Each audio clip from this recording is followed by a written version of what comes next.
Welcome back.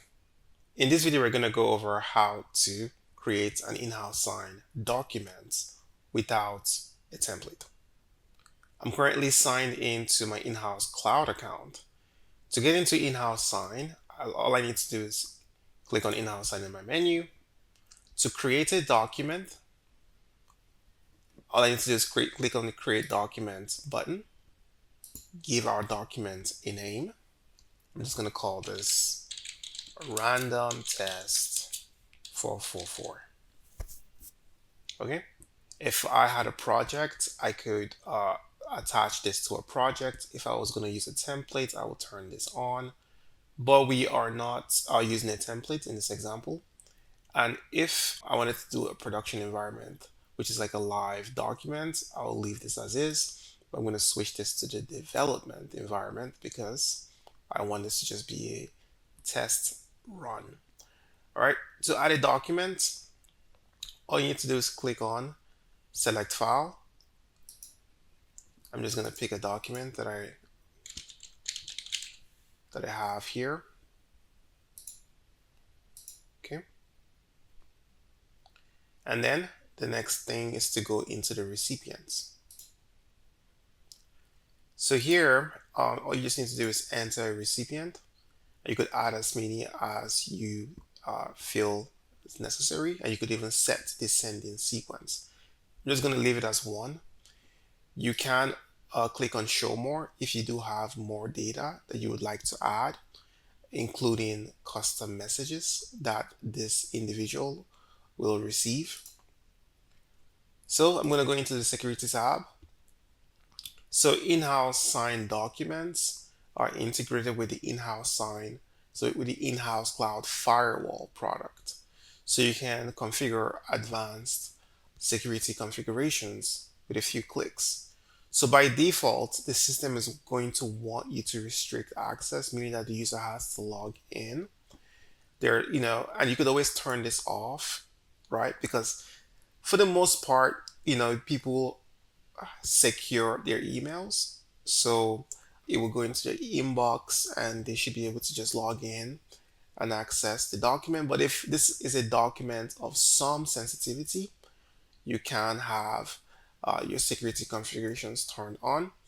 Here it's a user assigned password, which just means that the system will generate a random password for each recipient. If you wanted to have a static password, you could by just using the basic password option. We're going to use the user assigned password. If you wanted document verification, you could turn that on. If you wanted to configure a questionnaire, you can turn that on as well. And if you wanted to configure additional restriction policies, you could turn that on as well.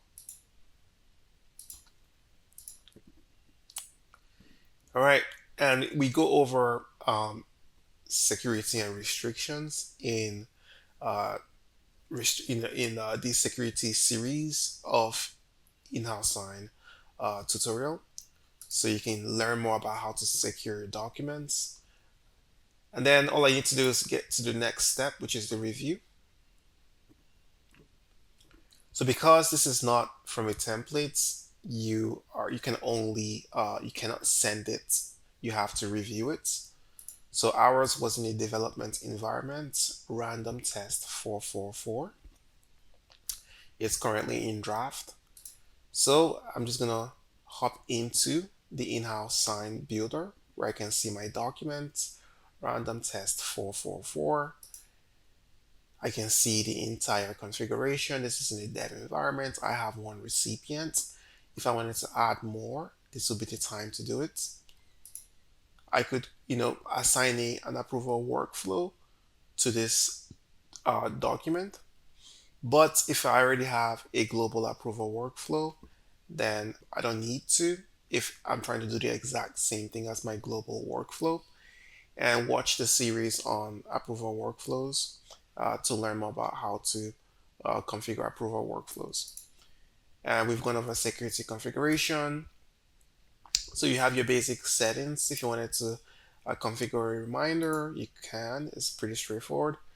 They're going to be a reminder interval. So you can say, well, if they haven't signed after 3 days, then on the third day, send them a reminder, and then every 2 days, send another reminder. Now, reminders are not going to run forever. Eventually, I think it's about 4 or 5 reminders, and then the reminders will stop. If you wanted to set an expiration date, you can. It could be precise. So you can say, well, I want this to expire at 1:30 a.m. America Chicago time. Or I could say I want this to expire after 30 days. Okay? If you wanted to collect attachments, you can. If you wanted to connect this document to your file storage service, you can as well. Okay? So nothing to change here.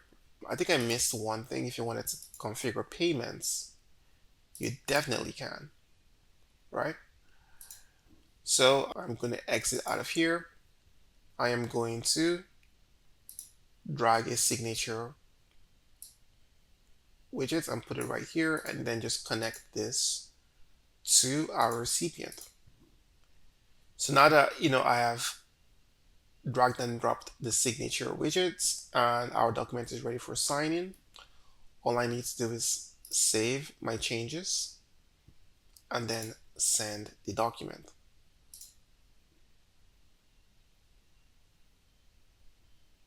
Okay, now I get the success. Our document has been sent. I actually received the email. If I exit and go over here, if I go into this document again, let's refresh the page first and switch back into the dev environment, I can see that it's been sent. If I view it, I am no longer in the builder. I can see the document that was just sent. I can see that the current status is sent. I received the document and I can sign it. If, let's say, I sent it to someone and they were in front of me, I could do a sign in person. I could cancel, I could resend the document, and I could just review the document's settings. All right, that's it for sending a document without a template. See you in the next one.